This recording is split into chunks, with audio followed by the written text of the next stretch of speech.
2024年5月22日 ADA ラボの新店舗というか期間限定ポップアップが始まるとニュースが出ました。5月29日より伊勢丹新宿で ADA ラボ SSP 新宿をオープンいたしますということですね。 ADA ラボはこれまで ADA ラボ銀座、梅田、北京、原宿 SSP、東京プリストアとオープンされてきたんですけど、新宿 SSP で6店舗目ですね。ということで見に行ってきました。ここでは記載がないんですけど、1階の販売コーナーだけじゃなくて1階の別のところに水草水槽、2階にセル、4階にアクアテラリウム、6階にパルダリウムがそれぞれ1階は入り口、その他はエレベーターの近くの別のゾーンで展示がされています。なので行った時は店舗だけじゃなくてこの4つの展示も一緒に見た方がいいです。説明を読むと、システムパルダを使用したネイチャーパルダリウムの展示などパルダリウムを中心とした店舗ですと書いてあるんですけど、その通りで、まずワークショップスペースがないんですよ。これは北京がどうなのかわからないんですけど、国内だと初ですね。で、植物単体での販売もないんですよ。そして水草水槽も置いてないんですね。つまりほとんどパルダリウムの展示と販売だけなんですよ。これがこれまでのストアと違うところです。かなり振り切ってますね。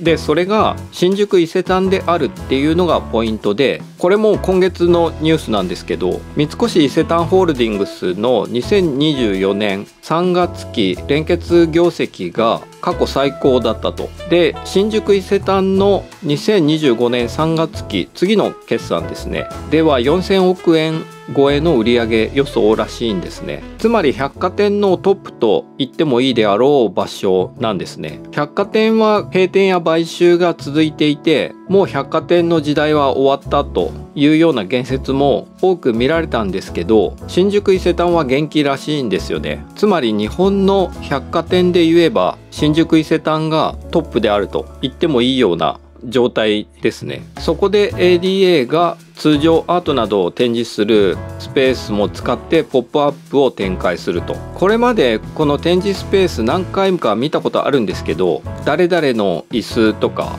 絵とか展示してあったんですけど、 ADA の展示はそれらに負けてないなという印象でした。そんなわけでパルダリウムの展示とプロモーションがいわば最高峰の場所で行われているわけなんです。これ以上権威ある場所というと国内では有名美術館ぐらいですかね。で、権威がなんだよ、パルダリウムはストリートだぜという考えもありますが、それは後半で話します。オープン初日水曜日の15時ぐらいに行ったんですけど、お客さんが常に5人ぐらいいて、しかもこれあれでしょ、なんだっけ、テラリウムだっけなんて話をしているお金持ちそうなマダムがいたので、その意味ではなかなかすごいことになってますね。東急も大丸もターゲットはそうだとは思うんですけど、1階はこんな感じでそんな広くはないんですけど、書いてある通りパルダリウムのレディメイドとこんな風に物販が行われていると。マグネットライト G スリム売ってましたね。ということで買ってきました。これは別途レビューします。あとはパルダリウムが置いてあったり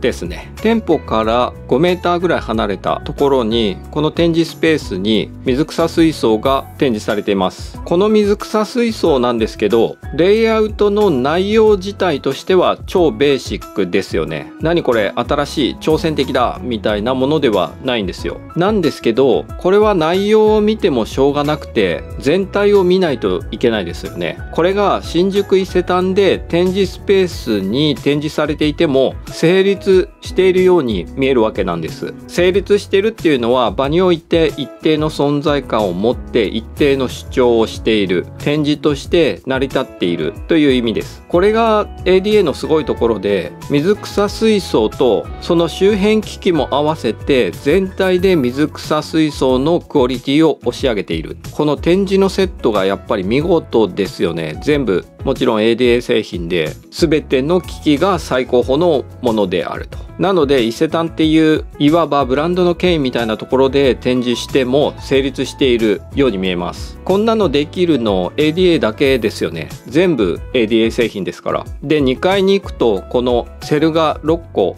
展示されているところがあるんですけど、これはなかなかすごかったですね。この6個置いてあるだけで向こう側にジャングルが見えるかのようでした。ちょっと大げさですけど。で4階に行くとアクアテラリウムが展示されています。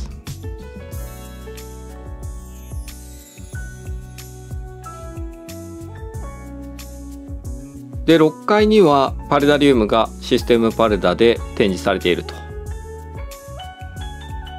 僕の印象では1階の水草水槽に比べてシステムパルダを使ったパルダリウムの展示、あとアクアテラリウムはその域にまで達していないんじゃないかというふうに見えました。比較したらですけど。ただセルの展示は水草水槽に迫るものがあるなと思いました。このセルの展示はひょっとしたら50年後ぐらいに日本のパルダリウム史を書いたら残る一シーンなんじゃないかとすら思いました。伊勢丹に展示されているという文脈も込みで、この水草水槽とセルの展示はガチな人は一度見ておいた方がいいと思います。いやーすごいですよね。 ADA は東京ドームのギャラリーで展示もしていますけど、伊勢丹での展示はそれとは違った何かを感じたんですね。それは何かというと、パルダリウム入門で解説したパルダリウムとは何か、パルダリウムの動機とは何かで話したようなこととは違う文脈ですよね。ADA だけがそういう領域に挑戦できている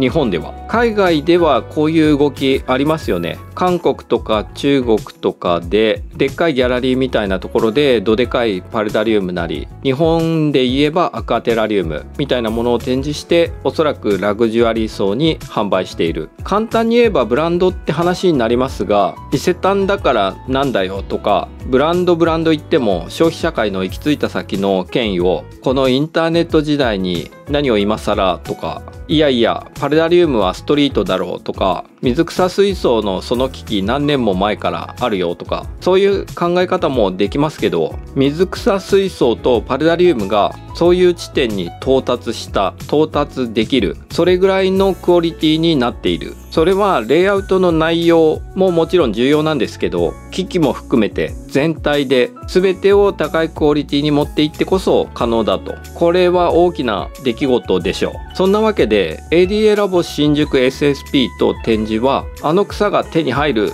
とか、あのレイアウトは新しいとか、そういう話じゃないんですよね。けどそういうのって通常パルダリウムをやっている人を引きつけるには必須とも言っていい要素ですよね。なんだけどそういうのはないんですよ、新宿 SSP では。その意味で振り切ってますよね。ですがセルの展示に関してはパルダリウム史に残りそうなシーンに見えるし、伊勢丹で展示して成立しているように見えるんですね。一方でアクアリウムでは残念なニュースが続いていて、ネガティブなことを言いたいわけではないんですけど、チャームの館林店が閉店になると、あとアクアフォレストの新宿店が閉店になるという発表がありました。2つの有名店が実店舗を諦めたということは経済的に成り立たなくなっている。チャームに関してはアクアリウムのネット通販シフトを推し進めた大元と言ってもいいでしょうから、自分で店舗の必要性を下げたとも言えますけど、